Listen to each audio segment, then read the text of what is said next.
जय हिंद। तो ये मैंने अपना एसएससी सीपीयू मेंस 2023 के लिए सीजीएल 2020 का 16 नवंबर का पेपर दिया था, इंग्लिश का फुल लेंथ वाला। तो इसमें मेरा स्कोर आया 178.75, 91.5 की एक्यूरेसी और 90 परसेंटाइल रही पूरी। तो ओवरऑल मॉक तो ईजी था।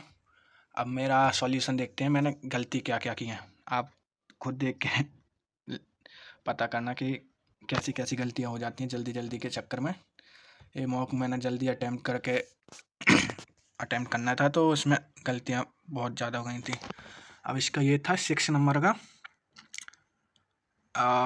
And bring a smile at her face लगा दिया, क्योंकि स्माइल लाभ के साथ मुझे लगता था एट आता है, तो मैंने सेम ये स्माइल के साथ भी कर दिया। Bring a smile to her face होता है, ये मैंने एट लगा दिया। नेक्स्ट वाला था, इसमें people from all walk of, ये एक ईडियम है, ऑल वॉक ऑफ लाइफ। इसका मतलब हर एक ऑक्यूपेशन के लोग और हर एक सोसाइटी के लोग होते हैं। हर ऑल वॉक ऑफ लाइफ ये ईडियम फ्रेज का टाइप का था, तो ये गलत हो गया एक। ये मुझे नहीं बना था, ये वाला मुझे नहीं पता था, ये तो मैंने ऐसे ही लगा दिया था। सेम ये मेरा ये वाला भी मुझे नहीं समझ में आ रहा था, इसको भी मैंने ऐसे ही लगा दिया था।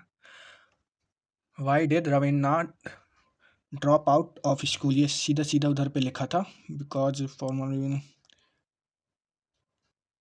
ही shifted within the classroom, या ऐसी कुछ तो मैंने देखा था। He felt shifted within the classroom, ये लिखा हुआ था साफ साफ पैसेज में।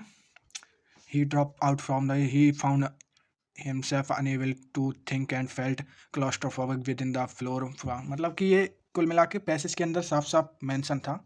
अगर ध्यान से पैसेज भी पढ़ते तो आराम से ये क्वेश्चन हो जाता। और ये देखो एक law and rules are made to safeguard, to के प्लस बी बनाती है, तो मैंने पता नहीं उसके आगे क्या लगा के सोच के लगा दिया। One who does not care for art और लिटरेचर, चलो इसका ये मुझे पता नहीं था, लेकिन ये ऑप्शन एलिमिनेट इसमें आसानी से हो सकते थे। पैसिमिस्ट होता नहीं है, इसका मतलब निराशावादी होता। फ्लैट लिस्ट होता नहीं है, इसका मतलब होता है कि जो टिकट वगैरह कलेक्ट करता है, फ्लैट लिस्ट शायद तो वही है ये।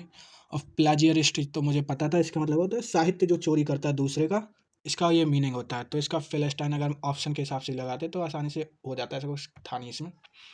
ये इतना छोटा सा PQR से गलत हो गया, ये मैंने दोबारा बना के नहीं देखा कैसा होगा, लेकिन ईजी होगा ये।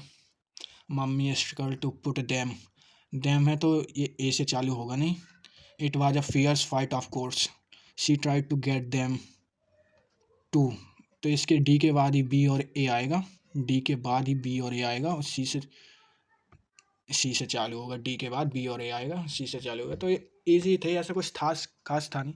ये देखो कितनी स्पेलिंग सेंस सही है, स्ट्रेच STRETCS होता है, ये गलत कर दिया। सलाह में मैं कंफ्यूज हो गया, SH वो वाला दूसरा था। We are coping the problem with, we are coping the problem at the best, to the best of our ability होता है, टू द बेस्ट, ये तो फ्रेज है एक, to the best of our ability. Ramification माने होता है consequences, परिणाम, तो ये मुझे पता नहीं था, ये मैंने बाद में पढ़ा था। The stain can be removed, ये मुझे पता नहीं था, रिमूव बाई मुझे सही लग रहा था, लेकिन इसमें रिमूव विथ है। There was enough evidence to convict him on the, ये मुझे पता नहीं था, लेकिन देयर वन लगा दिया मैंने, क्योंकि यही मेरा फर्स्ट अटैम्प्ट था। इनफ एविडेंस के हिसाब से बल लगा दिया था मैंने। और ये हाउ एवर ए से चालू होगा नहीं। First use of stomach was occupied by excitement, secondly we के बाद ही डी आएगा, वी के बाद डी, वी के बाद सब में डी है, और ए से चालू होगा नहीं, तो ये थोड़ा देखना पड़ेगा इसका। और ये था वी ले अवर हेड्स टुगेदर, इसका होता है वर्क इन कंसल्टेंस, साझा करके वर्क करना, तो ये मुझे पता ही नहीं था। फ्लरिश की स्पेलिंग मैंने गलत लगा दिया, FLOU आता है इसमें। और ये वाला भी है, तो देख सकते हैं आप, इसमें ऐसा कुछ खास था नहीं मूक में। अगर ढंग से भी करते ऑप्शन देख के या क्वेश्चन को सही से करके, तो आसानी से 185 के अब भी नंबर आ सकते थे, इसमें ऐसा कुछ खास था नहीं। तो बस यही थोड़ी सी सुधार करना है कि थोड़ी देख के मॉक को अटैम्प्ट करना है, बाकी तो ठीक ही है। बाकी अगर आप लोगों ने भी ये वाला मॉक दिया हो तो अपने नंबर कमेंट बॉक्स में बताएं, और बाकी अपना एक्सपीरियंस बताएं अभी तक कैसा चल रहा है मॉक वगैरह में, नंबर अब तो ज़्यादा दिन रह नहीं गए, 2 हफ्ते ही बचे हैं केवल। तो ये 16 नवंबर 2020 का CGL का मेंस का मॉक था। बाकी नेक्स्ट मॉक में मिलते हैं।